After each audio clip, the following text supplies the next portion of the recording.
وما من دابۃ فی الارض، اور نہیں ہے زمین میں چلنے پھرنے والا کوئی جاندار، الا علی اللہ رزقها، ہاں مگر یہ کہ اللہ تعالیٰ کے ذمے ہے اس کا رزق، وَيَعْلَمُ مُسْتَقَرَّهَا، اور اللہ تعالیٰ جانتا ہے اس کے رہنے کی جگہ کو۔ وہ کوئی بھی مخلوق ہے، زمین کی گہرائیوں میں کسی سوراخ میں کوئی رہنے والی مخلوق ہے یا سمندر کی گہرائیوں میں رہنے والی کوئی مخلوق ہے، تمام کے مساکن سے اللہ تعالیٰ واقف ہے۔ وَمُسْتَوْدَعَهَا، اور اسی کے علم میں ہے الٹیمیٹلی ان کے سونپنے کا مقام، یعنی جب مر کر انسان نے کہاں پہنچنا ہے وہ اللہ کے علم میں ہے۔ کسی نے ایئر کریش میں مرنا ہے، کسی کو زمین میں قبر ملنی ہے، کسی نے مچھلی کے پیٹ میں جانا ہے اور کسی نے شیر کے پیٹ میں جانا ہے۔ یہ اللہ تعالیٰ کو پتا ہے کہ کسی شخص کا دنیا سے ایگزٹ کس طرح ہونا ہے، کوئی شخص نہیں دوسرے کو ڈیفائن کر سکتا، یہ اللہ کے ساتھ خاص ہے۔ کل فی کتاب مبین، اور اس سے حیران کن بات یہ ہے کہ ہر شے اللہ تعالیٰ نے ایک کھلی کتاب یعنی لوح محفوظ میں پہلے ہی لکھ لی ہوئی ہے، اتنا کامل علم ہے۔ اور اس کا کلائمیکس جو ہے وہ سورۃ الانعام کی آیت نمبر 59 ہے، وہ انشاءاللہ میں اگلی دفعہ ڈسکس کروں گا، کہ اللہ تعالیٰ فرماتا ہے خشکی ہو یا تری ہو، جہاں کہیں بھی کوئی درخت موجود ہو، چاہے سمندروں میں درخت ہو یا خشکیوں پر، اس کا کوئی پتا نہیں وہ گرتا مگر ہمارے علم سے، اور زمین کی گہرائیوں میں کوئی دانہ نہیں پھوٹتا مگر ہمارے علم سے، اور ہمارا علم اتنا کامل ہے کہ ہم نے یہ ساری چیزیں اپنے ڈیوائن وزڈم سے پہلے ہی لوح محفوظ میں لکھ لی ہیں۔ وَهُوَ الَّذِي خَلَقَ السَّمَاوَاتِ وَالْأَرْضِ، اور وہی اللہ ہے جس نے آسمانوں اور زمین کو پیدا کیا، فی ستۃ ایام، 6 دنوں کے اندر۔ اب یہ ایام، یوم کا لفظ عربی میں ایک لانگ پیریڈ آف ٹائم کے لیے بھی استعمال ہوتا ہے، اس سے ضروری نہیں کہ یہ 24 گھنٹے ہی مراد ہوں، کیونکہ یہ 24 گھنٹے کا کانسیپٹ تو کائنات کے بننے کے بعد آیا۔ یہ اللہ تعالیٰ کے علم میں ہے کہ ان کی لینتھ کتنی تھی۔ قرآن پاک میں ایک جگہ آیا کہ اللہ تعالیٰ کے جو دن کی گنتی ہے وہ تمہارے 1000 برس کے برابر ہے، سورہ سجدہ میں آیا۔ اسی طریقے سے سورۃ المعارج میں آیا کہ قیامت کا دن 50,000 سال کا ایک دن ہوگا۔ تو اب یہ ایک دن کتنا لمبا ہے یہ اللہ کے ساتھ علم خاص ہے۔ بہرحال یہ 6 دن میں اللہ تعالیٰ نے زمین و آسمانوں کو پیدا فرمایا، اور جب بھی یہ ذکر ہو کہ زمین اور آسمانوں کو، تو اس سے مراد پوری کائنات ہوتا ہے۔ وَكَانَ عَرْشُهُ عَلَى الْمَاءِ، اور اس وقت اس کا عرش پانی پر تھا۔ لِيَبْلُوَكُمْ أَيُّكُمْ أَحْسَنُ عَمَلًا، اور یہ ساری کائنات اس لیے پیدا کی تاکہ اللہ تعالیٰ جانچے کہ تم میں سے کون اچھے اعمال کرتا ہے۔ زمین و آسمان کی پیدائش اور پوری کائنات کی پیدائش کا واحد مقصد انسان کا ٹیسٹ ہے، اور یہ ہیومن بینگ جو ہے یہ اللہ تعالیٰ کی کریشن کا کلائمیکس ہے۔ لَقَدْ خَلَقْنَا الْإِنسَانَ فِي أَحْسَنِ تَقْوِيمٍ، بے شک ہم نے انسان کو ایک بڑی اچھی پیدائش میں پیدا فرمایا۔ پوری کی پوری کائنات اللہ تعالیٰ نے انسان کے لیے پیدا فرمائی ہے، اور انسان کو اپنے لیے پیدا فرمایا ہے۔ وہ آج انشاءاللہ آیات بھی آ جائیں گی۔ وَلَئِنْ قُلْتَ إِنَّكُمْ مَبْعُوثُونَ، اور اے محبوب صلی اللہ علیہ وآلہ وسلم، اب اگر ان سے یہ فرمائے، ان کافروں سے، کہ بے شک تمہیں مر کر تمہارے رب کی طرف لوٹنا ہے اور دوبارہ اٹھایا جانا ہے، من بعد الموت، اپنی موت کے بعد، لَيَقُولُنَّ الَّذِينَ كَفَرُوا، ضرور وہ لوگ جنہوں نے جان بوجھ کر کفر اختیار کیا ہوا ہے وہ کہیں گے ان ھذا الا سحر مبین، یہ تو نہیں ہے بے شک کھلا جادو۔ جس نے نہیں ماننا اس نے نہیں ماننا، اور جس نے ذرا سی بھی اپنی عقل استعمال کی وہ حق تک ضرور پہنچ جائے گا۔ بہرحال اس حوالے سے جو تقدیر کے معاملات ہیں وہ انشاءاللہ اگلی دفعہ ڈسکس کروں گا۔ آج ہمارا ٹاپک جو ہے وہ اللہ تعالیٰ کی طرف سے رزق کی تقسیم کا مسئلہ۔ تو یہ 2 آیات ہیں۔ پہلی آیت جو ہے اس میں بالکل کلیئر کٹ آیا کہ اللہ تعالیٰ نے زمین پر چلنے پھرنے والے ہر جاندار، چاہے وہ سمندروں میں ہے یا خشکی میں ہے، اس کے رزق کا ذمہ اپنے اوپر خود لے لیا ہے۔ تو اسی آیت کے کانٹیکسٹ میں انشاءاللہ اگلے کراس ریفرنسز 18 ڈسکس ہوں گے۔ کراس ریفرنس نمبر 1 سورہ حامیم السجدہ کی آیت نمبر 9 اور 10، ان میں ان 6 دنوں کا بریک اپ آیا ہے جو اللہ تعالیٰ نے 6 دن میں زمین و آسمان پیدا کیے۔ ان کا بریک اپ آیا ہے کہ 2 دن میں یہ ہوا، 4 دن میں یہ ہوا اور 2 دن میں یہ ہوا۔ قل انکم لتکفرون بالذی خلق الارض فی یومین، اے محبوب صلی اللہ علیہ وسلم ان سے ارشاد فرمائیے کہ کیا تم اس ہستی کا انکار کرتے ہو کہ جس نے زمین کو پیدا کیا 2 دنوں میں۔ کتنے دنوں میں زمین پیدا فرمائی؟ 2 دنوں میں۔ وَتَجْعَلُونَ لَهُ أَنْدَادًا، اور تم اس کے مد مقابل اور ہستیوں کو ٹھہرا لیتے ہو۔ ذالک رب العالمین، جو کہ ہے رب العالمین، سارے جہانوں کا پالنے والا، اس کے مقابلے پر اور ہستیوں کو سمجھتے ہو؟ وہ تو ساری مخلوقات ہیں۔ وجعل فیہا رواسی من فوقہا، اور اسی نے اس زمین کے اندر پہاڑ اوپر سے جما دیے، وبارک فیہا، اور اس میں برکت رکھ دی، وقدر فیہا، اور اس میں اندازہ مقرر فرمایا، اقواتہا، تمام خوراک کا، فی اربعتی ایام، 4 دنوں کے اندر، یعنی 4 دن میں اللہ تعالیٰ نے زمین میں تمام اسباب رکھ دیے، جتنے بھی مٹیریلز ہیں اور پوٹینشلی جو کچھ بھی زمین کی مخلوقات کی ریکوائرمنٹ ہے، جو بعد میں پھر وقت کے ساتھ ایکسپلور ہوئی، یہ ساری چیزیں اللہ تعالیٰ نے 4 دن میں جو ہے وہ رکھ دی۔ سواء للسائلین، یہ ضرورت مندوں کی حاجت کے مطابق اللہ تعالیٰ نے معاملات فرما دیے، یعنی زمین کے اندر تمام چیزیں پوٹینشلی رکھ دی۔ اور یہ اب یہ جو سائلین ہیں، مانگنے والے، یہ سب کے سب حاجت مند ہیں، چاہے وہ حشرات الارض ہوں، پرندے ہوں، چرند ہوں، نباتات ہوں، حیوانات ہوں، انسان ہوں، جنات ہوں، سب کے سب سواء للسائلین میں آتے ہیں، سب کے لیے ان کی ضرورت کے مطابق رکھ دیا۔ اور آپ دیکھیں کمپیٹیبلٹی، یعنی آپ ایک شیر کے سامنے تازہ ترکاری لا کے رکھ دیں، وہ کبھی بھی نہیں اس کی طرف دیکھے گا بھی نہیں، اس کی خوراک اللہ تعالیٰ نے گوشت رکھ دی ہے، وہ اس کے ساتھ کمپیٹیبلٹی ہے۔ اسی طریقے سے ایک بکری کے سامنے آپ جناب فریش قیمہ رکھ دیں، وہ اس کو سونگے کی بھی نہیں، اس کے ساتھ وہ کمپیٹیبل نہیں۔ تو یہ اللہ تبارک و تعالیٰ نے جو انسان کو اور جانداروں کو جو جبلی ہدایت دے دی ہے، فَأَلْهَمَهَا فُجُورَهَا وَتَقْوَاهَا، ہر انسان کو اور ہر مخلوق کو، وہ خوف کے وقت ہر مخلوق جو ہے وہ اپنے بچاؤ کے لیے کوشش کرتی ہے، یہ اس کی نیچرل انسٹنکٹ ہے، یہ اللہ تعالیٰ نے اس میں رکھ دی ہے۔ چوزے ہیں، وہ دور سے چیل کو آتے ہوئے دیکھیں گے یا عقاب کو، وہ فوراً بھاگ جائیں گے وہاں سے، یہ ان کی انسٹنکٹ میں ڈال دی ہے چیز۔ اسی طریقے سے آپ دیکھیں یہ کروکوڈائلز جو ہیں، مگر مچھوں کے بچے جیسے ہی پیدا ہوتے ہیں، انڈے سے نکلتے ہی فوراً جو ہے پانی کی طرف جاتے ہیں۔ اب ان کو کون بتاتا ہے؟ یہ ان کی انسٹنکٹ۔ چوزا جیسے ہی انڈے سے نکلتا ہے وہ کھانا پینا بھی شروع کر دیتا ہے اور پانی بھی پینا شروع کر دیتا ہے، اور انسان کے بچے کو آپ دیکھیں تو بڑا کمزور ہے۔ تو مخلوقات کو اللہ تعالیٰ نے کتنا انسٹنکٹ۔ اب یہ چھوٹا بچہ جو پیدا ہوا ہے، اگر اس کو یہ سکھانا پڑے کہ اس نے دودھ کیسے پینا ہے، تو میرے خیال ہے سارے انٹلیکچوئلز مل کے اس کو سمجھا نہیں سکتے، اس کا انٹلیکچوئل لیول ہی اتنا نہیں ہوتا۔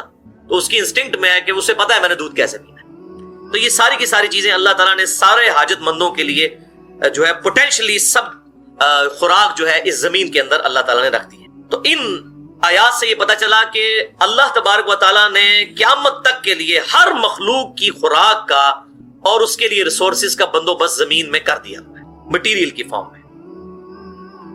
اب گندم کی جو پیداوار ہے، سورج کی روشنی کے ذریعے نباتات اپنی خوراک تیار کرتے ہیں، اور یہ گندم کا پودا نکلتا ہے، اور اس سے انسان کھاتے ہیں، چاول کھاتے ہیں، آلو کھاتے ہیں۔ یہ تمام کی تمام جو فوڈ سرکل چل رہا ہے اس حوالے سے کہ سب کی سب چیزیں اللہ تبارک و تعالیٰ نے ان کو کنٹرول کیا ہوا ہے بڑے بیلنس کے ساتھ۔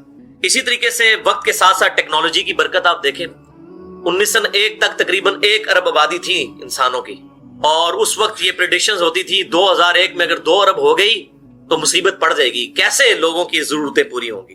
لیکن 2001 میں 2 ارب نہیں ہوئی، 3 ارب بھی نہیں ہوئی، 4 ارب بھی نہیں ہوئی، 5 ارب بھی نہیں ہوئی، 6 ارب کے قریب، اور اب تقریباً 7 ارب کے قریب آبادی ہو چکی ہے، اور ساری ضرورتیں پوری ہو رہی ہیں۔ ٹیکنالوجی ایسی، اور یہ ظاہر ہے یہ آبادی بڑی کیونکہ میڈیکل سائنس نے ترقی کی، انسان نے بیماریوں پر کنٹرول پا لیا۔ پہلے طاعون کے مرض سے ہی لاکھوں لوگ مر جاتے تھے۔ اسی طریقے سے باقی جو وبائی امراض ہیں، اللہ تبارک و تعالیٰ نے انسانوں کو ایجوکیٹ کروایا، اس acquired knowledge, the knowledge obtained through observations and experiments، اس کے ذریعے۔ اور ٹیکنالوجی کی آپ برکت دیکھ لیں کہ اگر آج 6 یا 7 ارب انسانوں کے لیے اگر جوتیاں موچی بنانا شروع کر دیں تو ہر گھر میں ایک موچی چاہیے۔ لیکن یہ ٹیکنالوجی کی برکت ہے کہ آج صرف چائنا نے اتنی جوتیاں بنا دی ہیں کہ شاید آئندہ 10 سال کے لیے بھی وہ نہ بنائیں تو پوری روئے ارض پہ جتنے لوگ موجود ہیں ان کے لیے جوتیاں کفایت کر جائیں گی، اور سستی۔ اسی طریقے سے وہ زمین جس سے پہلے 1 من گندم نکلتی تھی، اب اسی زمین سے ٹیکنالوجی کی برکت سے 20 سے 40 من تک بھی گندم نکلتی ہے۔ تو یہ ٹیکنالوجی کی برکت، اسی اعتبار سے زمین اپنے خزانے اگل رہی ہے۔ لیکن یہ سارے کا سارا مٹیریل جو زمین سے نکالا جاتا ہے، یہ پوٹینشلی تو اللہ تعالیٰ نے رکھا ہوا ہے۔ اگر آج جہاز، ہوائی جہاز آسمانوں میں اڑ رہے ہیں تو ان کا جتنا مٹیریل ہے وہ باہر سے تو نہیں کہیں سے لایا گیا، اسی زمین سے ہی حاصل کیا گیا۔ اور اسی لیے وہ first law of thermodynamics final کیا ہے کہ energy can never be created, material can never be created nor be destroyed, یعنی مٹیریل جو ہے اس کو نہ پیدا کیا جا سکتا ہے اور نہ ختم کیا جا سکتا ہے. یعنی انسانوں کے ریفرنس ہے. بعض لوگ اس کو توحید شرک کا مسئلہ بنا لیتے ہیں. یہ فزکس کے لوگوں نے جو یہ لا بنایا ہے انسانوں کے ریفرنس ہے کہ انسان کوئی مٹیریل بنا نہیں سکتا اور نہ اسے ختم کر سکتا ہے. اللہ کے لیے مشکل نہیں ہے. اللہ تعالیٰ نے تو ہر چیز عدم ما سے وجود میں لے کے آیا ہے. اللہ تعالیٰ کریشن ایکس نہیں لو. ہم لکڑی سے جو ہے وہ فرنیچر بناتے ہیں, لیکن لکڑی کس نے بنائی؟ اللہ نے.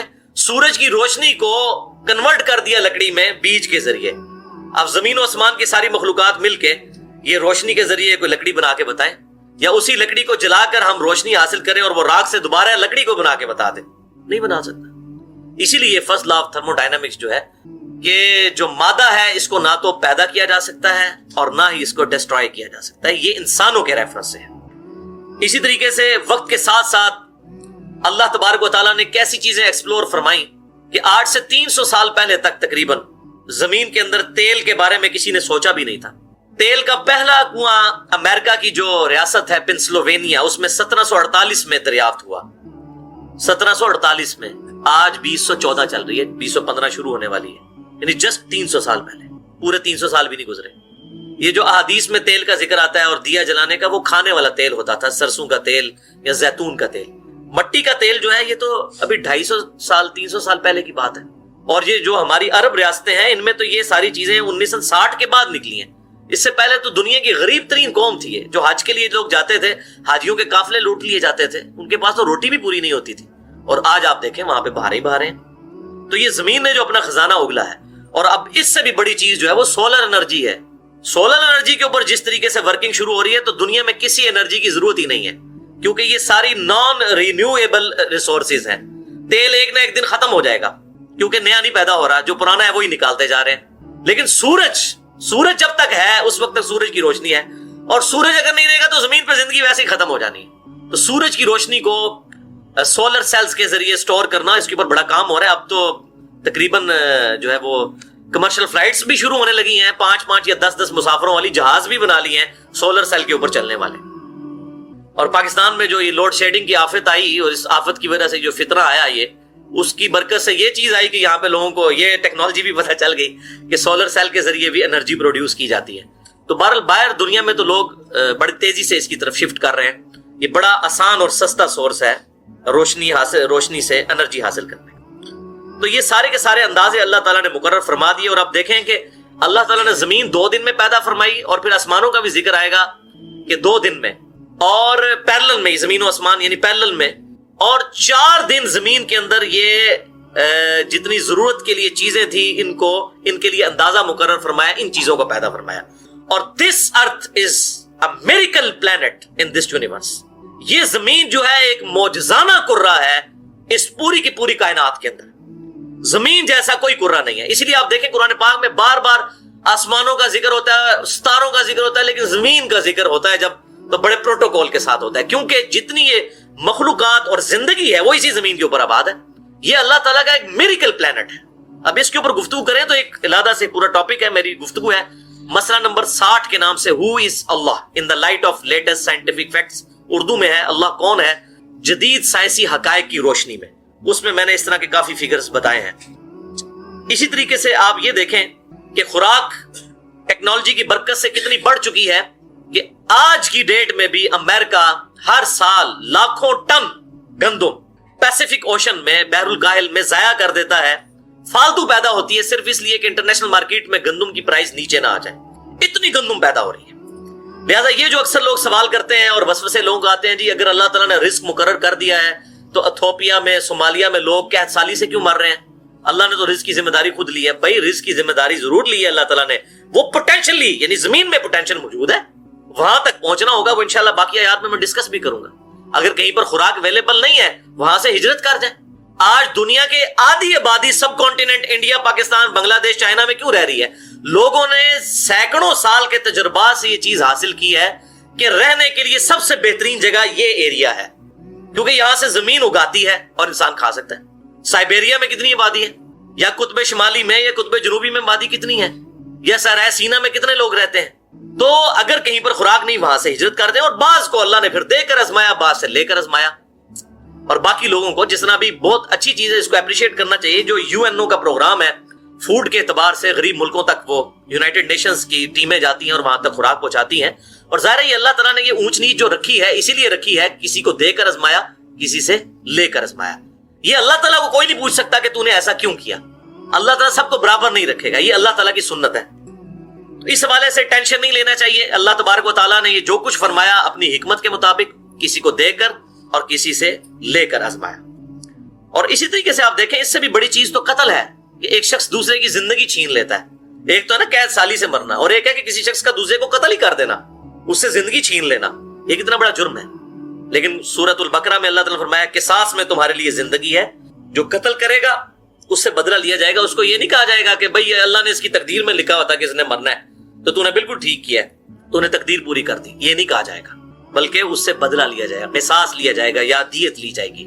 حتیٰ کہ بخاری اور مسلم کی متفق علیہ حدیث ہے قیامت والے دن سب سے پہلے قتل کے مقدمے کا فیصلہ ہوگا. سنن نبی داؤد میں سب سے پہلے نماز کے بارے میں سوال ہوگا, وہ حقوق اللہ ہے. حقوق العباد میں صحیح بخاری اور صحیح مسلم کی متفق علیہ حدیث ہے سب سے پہلے قتل کے مقدمے کا فیصلہ ہوگا. اور سنن نبی داؤد میں یہاں تک آتا ہے کہ مقتول جو ہے وہ اپنے قاتل کو قیامت والے دن اپنے قاتل کو پیشانی کے بالوں سے پکڑ کر اس حال میں کہ اس کے اپنے جسم سے خون رواں ہوگا گھسیٹتا ہوا اللہ کے عرش کے قریب لے جائے گا, اور اس کے سامنے کوئی روک ٹوک نہیں ہوگی. اللہ کے عرش کے پاس پہنچ کر وہ کہے گا کہ اللہ آج مجھے انصاف دلا, اس نے میری زندگی مجھ سے کیوں چھینی تھی. تو یہ بھی تو ہوتا ہے نا, تو یہ بھی آزمائش, دنیا میں اس طرح کی آزمائشیں اللہ تبارک و تعالیٰ کی طرف سے لگی ہوئی ہیں. لہذا اس میں کوئی اس اعتبار سے ٹینشن لینے کی ضرورت نہیں ہے. دوسرا ریفرنس وَكَأَيِّن مِّن دَابَّةٍ لَّا تَحْمِلُ رِزْقَهَا, اور کتنے ہی جاندار ایسے ہیں کہ جو اپنا رزق اپنی پیٹھ پر لاد کر نہیں پھرتے, کوئی سٹوریج نہیں انہوں نے کیا ہوا اپنا رزق. یہ سورۃ العنکبوت آیت نمبر 60. کتنے ہی چلنے پھرنے والے ہیں کہ وہ اپنا رزق اپنی پیٹھ پر لے کر نہیں پھرتے. اللہ یرزقها, اللہ تعالیٰ انہیں رزق دیتا ہے. وَإِيَّاكُمْ, اور تمہیں بھی اللہ ہی رزق دے گا. وَهُوَ السَّمِيعُ الْعَلِيمُ, اور وہی سننے والا علم والا ہے. یہ بہت بڑی اللہ تعالیٰ کی کوالٹیز ہیں. ہر مخلوق کی ہر آواز کو ہر وقت سننا اور اس کا علم رکھنا, یہ نہ کوئی فرشتہ کر سکتا ہے, نہ کوئی پیغمبر کر سکتا ہے, نہ کوئی اور مخلوق کر سکتی ہے. یہ اللہ کے ساتھ خاص ہے. تو اللہ تعالیٰ فرما رہا ہے کہ جاندار اپنا, کتنے ہی جاندار اپنا رزق اپنی پیٹھ پر لے کر نہیں پھرتے, ہم انہیں رزق دیتے ہیں. یہ پرندے جو صبح نکلتے ہیں کس آس اور امید کے اوپر, اللہ تعالیٰ ان کو کھلاتا ہے. اور پھر کئی ایسے پلانٹس موجود ہیں, اس پہ اگر کسی کو شوق ہو تو ہارون یحییٰ کی جو ویڈیوز ہیں harunyahiya.com, اس ویب سائٹ پہ اردو ڈبنگ کے ساتھ بھی مل جائیں گی, ویسے انگلش میں ہے. وہ آپ دیکھیں کہ کیسی کیسی مخلوقات ہیں, کیسے کیسے درخت موجود ہیں دنیا میں کہ جو مینڈک کھا جاتے ہیں پورا پورا. یعنی ان کے پتوں کا ڈیزائن ایسا ہے کہ پتوں کا منہ کھلا ہوتا ہے, اس پہ کانٹے لگے ہوتے ہیں, اور اٹریکٹیو چیزیں اس میں موجود ہوتی ہیں.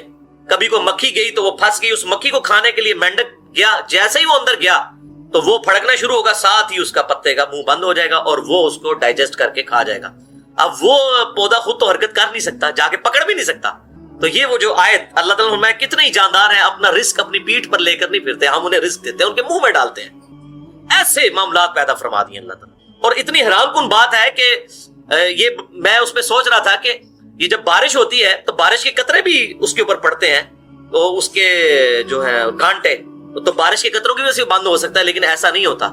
جیسے اس میں کوئی چیز جائے اور وہ تیزی سے پھٹ پڑائے, جیسے ہم ماؤس کو, کمپیوٹر کے ماؤس کو تیزی سے 2 دفعہ کلک کریں تو پھر وہ پروگرام رن کرتا ہے, اگر تھوڑے تھوڑے وقفے سے کریں نہیں کرتا. تو تیزی سے پھٹ پڑائے پھر وہ پتا بند ہوتا ہے, ورنہ تو بارش ہوتے وقت وہ بھوکے ہی مر جائے وہ جو پلانٹ ہے بارش کے موسم میں. تو بارش کے قطرے کی وجہ سے اس کا پتا بند نہیں ہوتا. تو اس قسم کی کئی مخلوقات ہیں. اب یہ تو زیادہ ٹاپک ہے, اس پہ تو گھنٹوں چاہیے صرف اس کے اوپر بولنے کے لیے. تو اللہ تعالیٰ فرما رہا ہے کہ ہم رزق دیتے ہیں, اور اگر آپ رزق, یہ اللہ کے علاوہ تو رزق پورا ہی نہیں کر سکتا.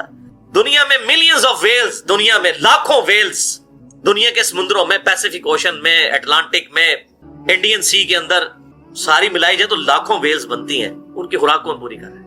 ایک جو ایوریج ویل مچھلی ہے اس کی ایک دن کی خوراک جو ہے نا چھوٹی ویل کی 500 کلو گرام گوشت ہوتا ہے.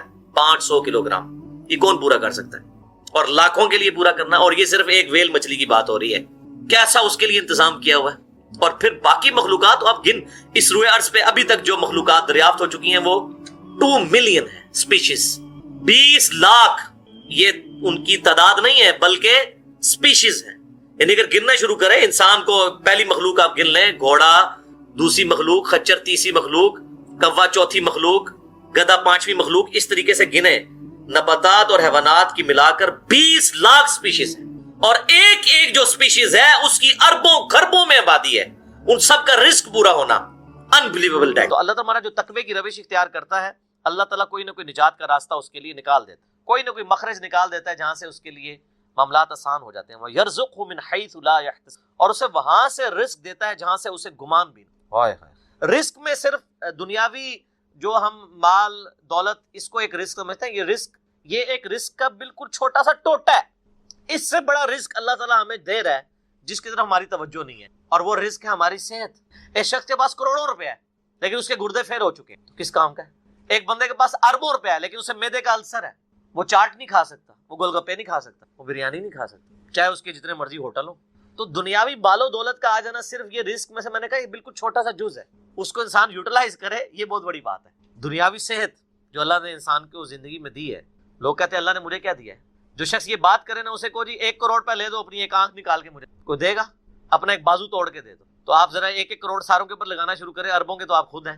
اور یہ تو میں صرف سمجھانے کے لیے کہہ رہا ہوں، یہ تو آپ گن بھی نہیں سکتے۔ قرآن پاک میں اللہ تعالیٰ نے فرمایا نا کہ اللہ کی نعمتیں اتنی زیادہ ہیں کہ تم انہیں شمار کرنا چاہو تو شمار بھی نہیں کرتے، تو وہاں سے اللہ تمہیں رزق دے گا، تمہیں گمان بھی نہیں۔ اب رزق کے لیے ضروری نہیں ہے کہ آپ کے پاس مال و دولت اور آپ کے ایسٹس بڑھ جائیں، یہ بھی اللہ تعالیٰ کا بہت بڑا رزق ہے کہ آپ کے پاس جو تھوڑے بہت ایسٹس ہیں وہ سلامت ہیں۔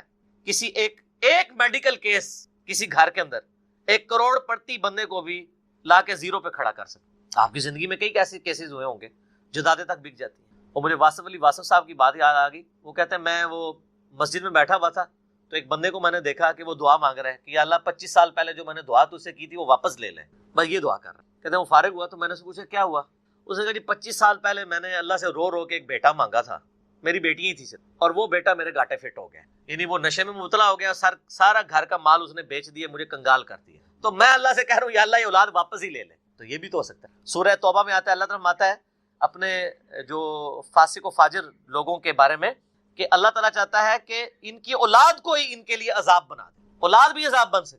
اسی لیے میں دعا کیا سکھائی گئی ہے، ربنا هب لنا من ازواجنا وذرياتنا قرۃ اعین واجعلنا للمتقین اماما۔ اے اللہ ہماری بیویوں اور ہماری اولاد میں آنکھوں کی ٹھنڈک بنا اور ہمیں پرہیزگاروں کا امام بنا، ہماری آنے والی نسلیں پرہیزگار ہوں، ورنہ یہ تو مصیبت بھی گلے پڑ سکتی۔ تو ایک میڈیکل کیس آپ کو کہاں سے کہاں لے کے جا سکتے، ایک بچے کا نافرمان ہونا آپ کو کہاں سے کہاں لے کے جا سکتے، اور اس سے بڑی ناکامی تو آخرت کی ناکامی ہے۔ ایسا بچہ بھی ہو سکتا ہے کہ جو آپ کی دنیا تو برباد نہ کرے لیکن آخرت برباد کر دے، اس کی وجہ سے آپ گناہوں میں مبتلا ہو جائے۔ تو یہ بھی رزق کی ایک فارم ہے۔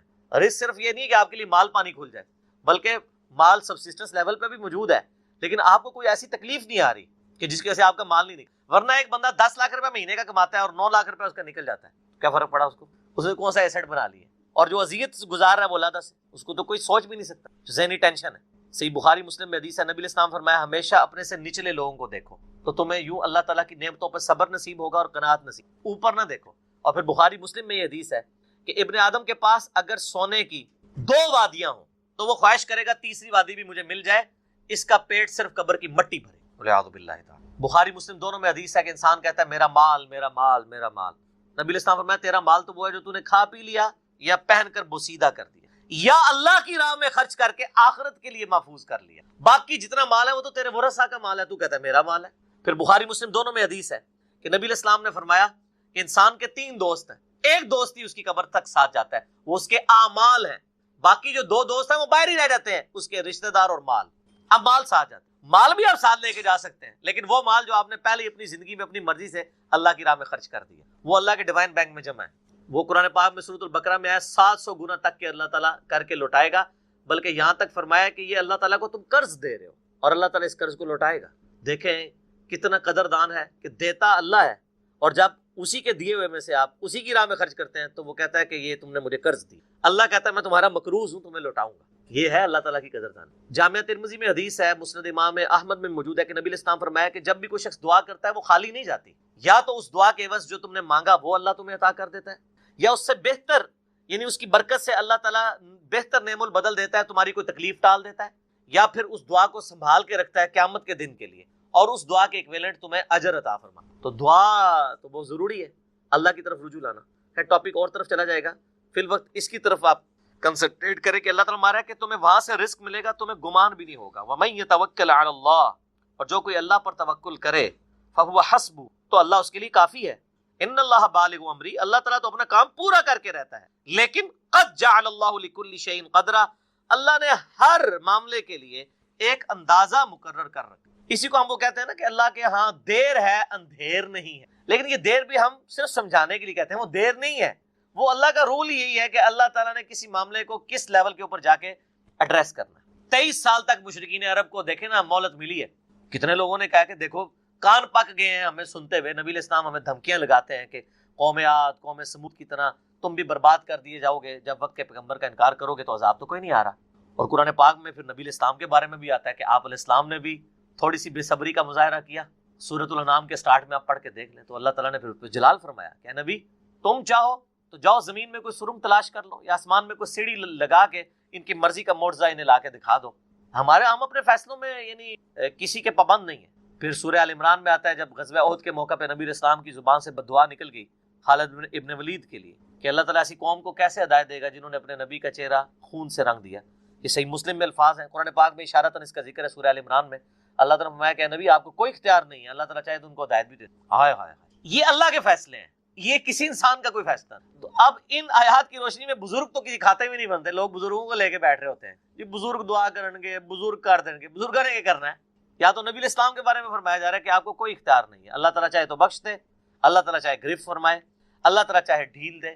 اللہ نے ہر کام کے لیے ایک اندازہ مقرر کیا ہوا ہے، وہ اسی موقع کے اوپر اللہ تعالیٰ اس چیز کو اسٹیبلش. وہ اللہ کے ڈیوائن علم میں ہے کہ کب اللہ تعالیٰ نے اسلام کا غلبہ کروانا ہے. جب نہیں کروایا تو 13 سال میں 125 بندے ہی مسلمان ہوئے ہیں، اور اگلے 13 سال کے اندر دونوں سپر پاورز بھی الٹ دی گئی ہیں. دونوں طرف ٹائم پیریڈ تو ایک ہی ہے. تو یہ اللہ تعالیٰ فیصلے تھا. عمر اور رزق میں برکت کے لیے کوئی وظیفہ بتا دیں. اس میں نے بتا دیا نا، صحیح بخاری مسلم دونوں میں حدیث ہے. نبی صلی اللہ علیہ وآلہ وسلم نے فرمایا جو شخص یہ چاہے کہ اس کے رزق میں برکت کر دی جائے، عمر دراز کر دی جائے، تو اپنے رشتہ داروں کے ساتھ اس نے، لیکن یہ بھی تقدیر میں لکھا ہوا ہوگا کہ وہ کرے گا تو یہ ہو جائے گا، تو اسی کو توفیق ملے گی نا. تو اللہ تعالیٰ اس کی عمر میں برکت صرف یہ نہیں ہے کہ ایک بندہ 60 سال کا تو اب 100 سال پہ مرے. کئی 100 سال کی زندگی پاتے ہیں اور کام چوانی کا بھی نہیں کر کے مرتے. اور بعض لوگ 50 سال میں اتنا کام. امام شافعی کی عمر 55 سال تھی جب فوت ہوئے ہیں. چلو شافعی کو تو چھوڑ دیں، اس سے پہلے آ جائیں. عمر بن عبدالعزیز 38 سال کی عمر میں فوت ہوئے ہیں. 38 سال کی عمر میں 3 براعظموں پہ ایسے نقوش چھوڑ گئے ہیں کہ آج دنیا حیران ہے. تو ان کو تو عمر بھی کوئی نہیں ملی. یہ نہیں ہوتا کہ آپ کو عمر کتنی ملی ہے، آپ نے اس عمر میں کیا کیا ہے. آپ اللہ تعالیٰ آپ کو اسی ٹائم میں اتنی برکت. میں اپنے لیے آپ کو بات کروں، کسی کیا بات کروں، میری زندگی خود اس چیز کا نمونہ ہے. آج جب لوگ یہ نہیں کہتے ہیں یار اس نے اتنے ویڈیوز چڑھا دی ہیں، کتنے بیٹھ کے ریکارڈ کرانا رہتا ہے، حالانکہ ہفتے میں ایک ریکارڈ ہوتی ہے، روزانہ ہوتی بھی نہیں. لیکن کنسسٹینسی کے ساتھ، اللہ کی مدد کے ساتھ آپ اگر یہ کام لے کے چلتے رہیں تو slow and steady wins the race. تو آج چیزیں آپ دیکھ لیں ہزاروں کی تعداد میں آپ کے سامنے، اور یہ حالات اللہ تعالیٰ فیوریبل کرتا ہے. میں یقین کریں، میں اپنے بھائیوں کو کہتا ہوں، میں جب بھی ابھی آج کا درس میں نے کرنا تھا نا، وہ ہندو کا جواب دینا تھا، تو میں نے پورے ہفتے سے دعائیں شروع کی ہوئی تھیں. اللہ زندگی دے دیں، حالات فیوریبل ہو جائیں، ٹرانسفارمر بھی نہ اڑے ہمارا، جنریٹر بھی چلتا رہے، سارے معاملات چلتے رہے، اور فرحان بھائی بھی ٹائم پہ آ جائیں، ٹھیک ہو گیا جی، کالر مائک بھی چل جائے، کیمرے کی بھی بیٹری چارج ہو، ساری چیزیں. یہ میں جو چیزیں میرے اختیاروں میں کر کے، یا اللہ تو نے کروانی ریکارڈنگ، میں تو کچھ بھی نہیں. اپنے پورے ریسورسز مینج کر کے بھی اللہ پہ نظر ہوتی ہے. حالانکہ میرے دوستوں کو پتا ہے میں کتنا وہمی ہوں. میرے آفس میں بھی نا جب سب سے مشکل کوئی ٹاسک میرے والے کیا جاتا ہے اور وہ ہمارے باس کہتے ہیں یار اس کو دے کے تو بھول جاؤ، پھر وہ کام کر کے آپ کو بتائے گا. تو کیوں میں وہم جس کام میں ہاتھ ڈالتا ہوں نا، میں دنیاوی اعتبار سے ہر چیز اس کے حوالے سے مینج کرتا ہوں، لیکن ساتھ مسبب الاسباب پہ نظر ہوتی ہے کہ یا اللہ یہ جو کچھ میں کر رہا ہوں نا، یہ تو میں اسباب کر رہا ہوں نا. میرے ساتھ کوئی بھی پرابلم ہو سکتی، کسی کے ساتھ کوئی این ٹائم یعنی اس کے اوپر فیملی کے اوپر کوئی ایسا ایشو آ سکتا ہے کہ درس کینسل کرنا پڑ جائے. ہو سکتا ہے نا. جس طرح ایک بار یعنی اچانک جو ہے وہ یعنی ہمارا درس کینسل ہو گیا تھا، عثمان بھائی کی والدہ فوت ہو گئی تھی، ہمیں اپنا درس کینسل کرنا پڑا ایگزیکٹ اسی دن ہی ہو گیا اس طرح. تو وہ حالانکہ میرا 10 پورا تیار، مسئلہ 41 اس دن ریکارڈ ہونا تھا. کئی سال پہلے کی بات، کس سال کی بات ہے؟